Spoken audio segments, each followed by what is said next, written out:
So the new metrics first-class look cabin of promising. flight. Yes, we can optimize the workflow. 447 to Exactly, the Chicago, projections support that. hummed Good, with the we'll quiet review it. luxury that separated the privileged from the rest. Leather seats that reclined to nearly flat positions, champagne served in crystal flutes, the hushed conversations of people accustomed to being catered to. Marcus Chen settled into seat 3A with his 7-year-old daughter Lily beside him in 3B, both of them looking distinctly out of place in their casual travel clothes. Marcus in worn jeans and a denim jacket, Lily in a simple gray dress with her red hair in braids. Marcus knew they didn't look like they belonged in first class. He knew the other passengers were staring, making assumptions. The businessman across the aisle in his expensive suit. The woman 2 rows back filming on her phone, probably planning to post about the inappropriately dressed passengers. Invading first class, the elderly couple near the front whispering to each other, while glancing back disapprovingly. He'd dealt with judgment his entire life, growing up poor, working construction jobs to put himself through community college, raising Lily alone after her mother died when Lily was 2. Marcus had learned to ignore the stares, the assumptions, the way people looked at his calloused hands and work-worn clothes and decided they knew everything about him. But Lily was more sensitive to it. She squeezed his hand tightly as they settled into their seats. Her green eyes worried. "Daddy, people are looking at us." "I know, sweetheart," Marcus said quietly. "Just ignore them. We have every right to be here." They did have every right. Marcus had purchased these tickets with money he'd saved for 6 months, wanting to give Lily one special experience on their trip to visit his sister in Chicago. The cheapest economy tickets had been $300 each. First class had been pot $200 each, money Marcus normally couldn't justify spending. Money that could have gone toward Lily's college fund or the repairs his truck desperately needed. But this trip was different. Lily had been diagnosed with a chronic illness 3 months ago, a manageable condition with proper medication and monitoring, but one that had terrified them both and reminded Marcus that time wasn't guaranteed. He'd wanted to give her this one luxury experience, this one memory of traveling in comfort like the wealthy people they saw on TV. The flight attendant approached, a woman in her 30s with dark hair pulled back in a severe bun, her navy uniform immaculate, her expression professional but cold. Her name tag read Jessica Collins. "Excuse me, sir," Jessica said, her tone polite but carrying an edge of authority. "May I see your boarding passes?" Marcus pulled them from his pocket and handed them over. Jessica examined them carefully, her expression growing more skeptical. "These seats are for first class," she said, as if Marcus might not have realized this. "Yes, I'm aware," Marcus replied calmly. "That's why we're sitting here." Jessica's lips thinned. "Sir, I need to verify these tickets. Please wait here." She walked away quickly, taking the boarding passes with her. Marcus felt Lily tense beside him. "What's wrong, Daddy?" Lily whispered. "Nothing's wrong, honey. She's just checking our tickets. It's normal procedure." But it wasn't normal procedure, and they both knew it. The businessman across the aisle hadn't been asked for his boarding pass. Neither had the elderly couple or the woman filming on her phone. Only Marcus and Lily, the 2 passengers who didn't look like they could afford first-class tickets. Jessica returned a few minutes later, accompanied by another flight attendant, an older man whose name tag identified him as the senior cabin crew member. Jessica spoke quietly to him, gesturing toward Marcus and Lily, while trying to appear discreet but failing completely. Every passenger in first class was now watching the situation unfold. The senior attendant approached with a practiced smile that didn't reach his eyes. "Sir, I'm afraid there's been a misunderstanding with your tickets. These seats are already assigned to other passengers. I'm going to need you and your daughter to move to economy class." Marcus felt anger rising but kept his voice level. "That's not possible. I purchased these specific seats weeks ago. The confirmation. Email shows seat assignments, 3A and 3B. I have the receipt on my phone if you'd like to see it." "That won't be necessary," the senior attendant said, his smile fading. "However, we're receiving information that these tickets may have been obtained through an error in our system. For security purposes, I need you to move to economy until we can verify." "No," Marcus interrupted firmly but quietly. "I'm not moving. These tickets were purchased legitimately. I have documentation. If there's a concern about my tickets, you can verify them right here, but I'm not moving based on assumptions. Jessica's expression hardened. "Sir, if you don't comply with crew instructions, we'll have to remove you from the aircraft. Federal regulations require passengers to follow all crew member directives." Marcus could feel every eye in first class on them. Lily was shrinking in her seat, trying to make herself invisible, her face red with embarrassment. This was exactly what Marcus had wanted to avoid, making his daughter feel ashamed, making her feel like she didn't belong, reinforcing the message that people like them weren't welcome in spaces reserved for the wealthy. But he wasn't going to move. He'd paid for these seats. He'd saved for months. And more importantly, he wasn't going to teach his daughter that backing down, when you're in the right, was the appropriate response to unjust treatment. "I am following legitimate directives," Marcus said clearly, his construction worker's voice carrying through the cabin. "I'm not following directives based on what I'm wearing or assumptions about whether I can afford these seats.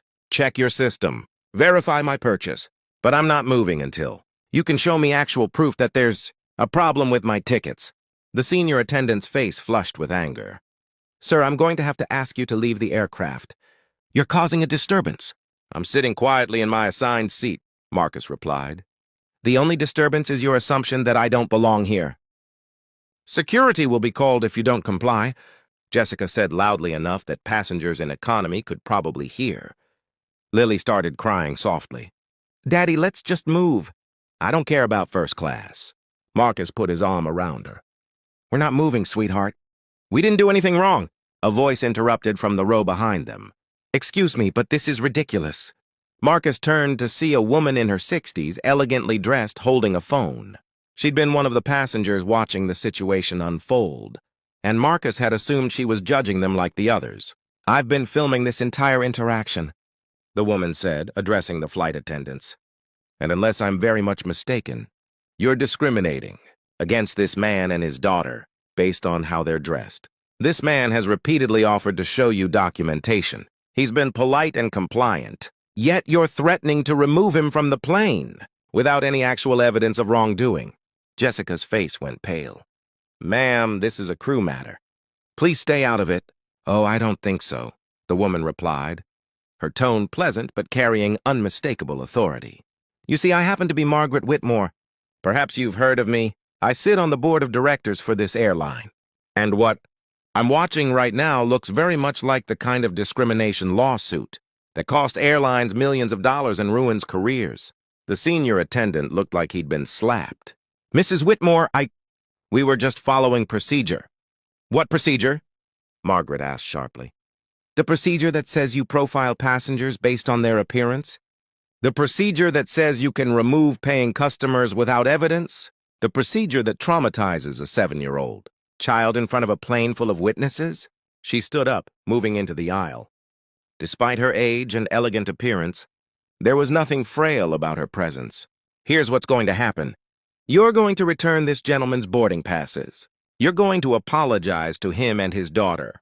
You're going to verify his tickets through your system, which I suspect will show they're perfectly legitimate. And then you're going to let them enjoy the flight they paid for in peace." "Mrs. Whitmore," Jessica started. "And if you don't," Margaret continued as if Jessica hadn't spoken, "I'm going to make sure this video is shared with every major news outlet and social media platform I have connections to. I'm going to, personally, recommend the termination of everyone involved in this incident. And I'm going to push for a comprehensive review of this airline's training protocols around unconscious bias and discrimination." The silence in first class was absolute. Even the engines seemed quiet, waiting for the response. The senior attendant pulled out a tablet, his hands shaking slightly as he accessed the ticketing system. His face went from red to white as he reviewed the information. "The tickets are legitimate," he said quietly. "Purchased 6 weeks ago, paid in full. No flags or issues in the system." "Of course they are," Margaret said. "Now apologize." The senior attendant looked at Marcus, genuine shame finally showing in his expression. "Sir, I apologize. There was no issue with your tickets. You and your daughter are welcome to remain in your seats." Jessica said nothing, her face frozen in an expression of humiliated anger. "Jessica," Margaret said sharply, "I don't believe I heard your apology." Jessica's mouth opened and closed. Then slowly, she lowered herself to her knees in the aisle. not in a gesture of apology, but because her legs seemed to give out as the full weight of what she'd done and who had witnessed it crashed over her. Her career was over. She knew it. Everyone knew it. "I'm sorry," she whispered, tears streaming down her face. "I'm so sorry. I made assumptions. I was wrong. I'm so sorry." Marcus looked down at this woman who'd been prepared to humiliate him and his daughter, who'd wielded her small authority like a weapon, who'd assumed the worst based on appearances. He should have felt satisfaction. Instead, he just felt tired. "I accept your apology," he said quietly. "But you need to understand something. My daughter just went through a medical crisis that terrified both of us. I saved for 6 months to give her this one special experience, and you almost ruined it because you decided based on how we're dressed that we must have stolen these tickets or made some mistake. You didn't see us as people. You saw us as problems to be removed." Jessica was sobbing now, still on her knees in the aisle. The power dynamic completely reversed from 5 minutes ago.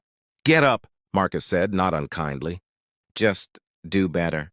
That's all. See people as people, not as walking assumptions." The flight crew retreated. The plane took off without further incident, and Marcus and Lily settled into their first-class seats, trying to reclaim the special experience that had been tainted by judgment and prejudice. Margaret leaned forward from her row. "That was very gracious of you." "I don't believe in kicking people when they're down," Marcus replied. "Even people who probably deserved it."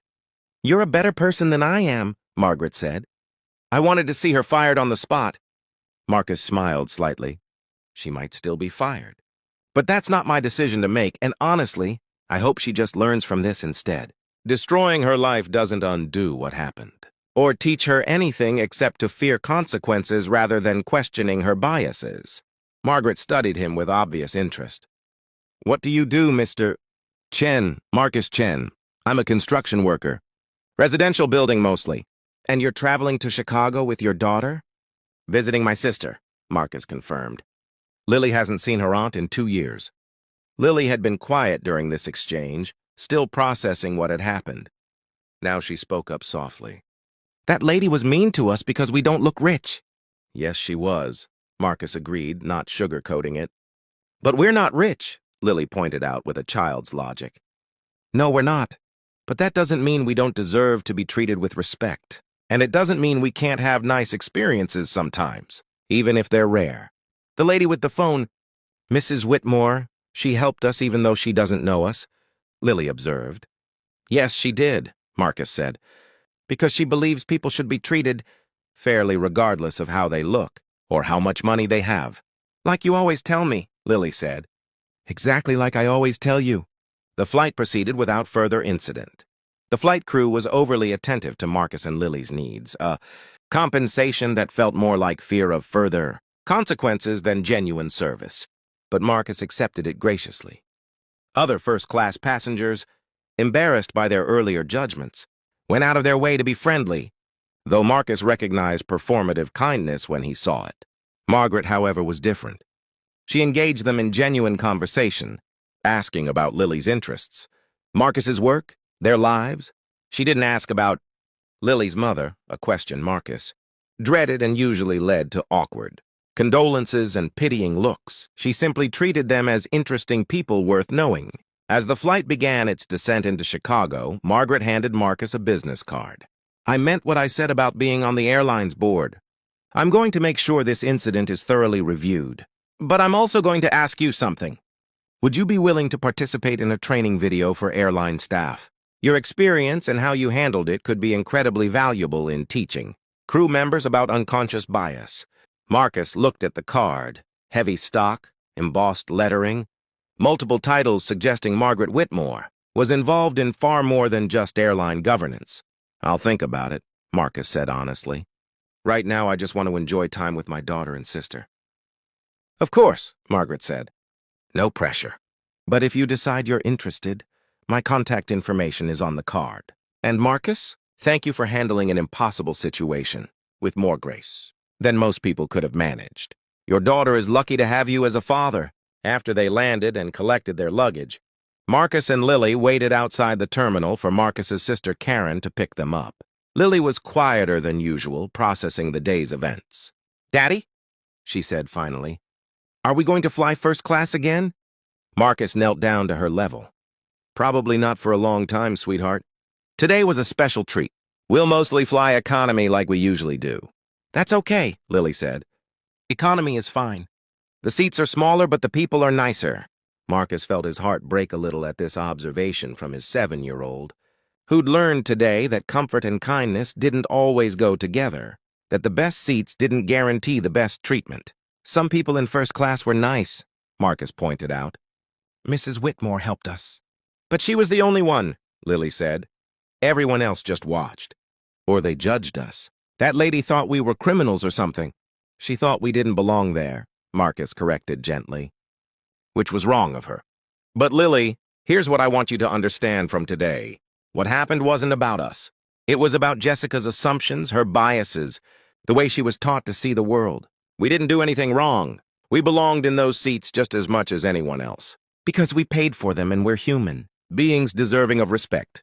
I know, Lily said. But it still felt bad. I know it did, sweetheart. And I'm sorry you had to experience that. But I'm also proud of how you handled it. You stayed calm, you didn't lash out, and you're talking about your feelings now instead of keeping them bottled up. Karen's car pulled up and Marcus's sister jumped out, immediately scooping Lily into a hug. There's my favorite niece. How was the flight? It was interesting, Lily said. And Marcus and Karen exchanged a look over her head that communicated they'd be discussing the details later. That evening, after Lily was asleep in Karen's guest room, Marcus told his sister the full story. Karen was furious in a way Marcus had already moved past. You should sue, Karen insisted. What they did was discrimination, profiling, completely illegal. Maybe, Marcus agreed. But what would that accomplish? I'd spend months or years in legal battles, reliving the experience over and over, teaching Lily that the appropriate response to injustice is prolonged conflict rather than addressing it directly and moving on. So that flight attendant just gets away with it? Karen challenged. I didn't say that. Margaret Whitmore is handling it through official channels. Jessica will face consequences, probably training, maybe suspension, possibly termination depending on the investigation. But those consequences will come through the proper systems, not through me seeking personal revenge or financial compensation. Karen shook her head. You're too forgiving. I'm not forgiving anything, Marcus corrected. What she did was wrong. But I'm choosing not to let it consume my life or define this trip. I'm choosing to focus on the fact that Lily and I are here. We get to spend time with you, and we'll create good memories that outweigh one bad experience. And Mrs. Whitmore's offer?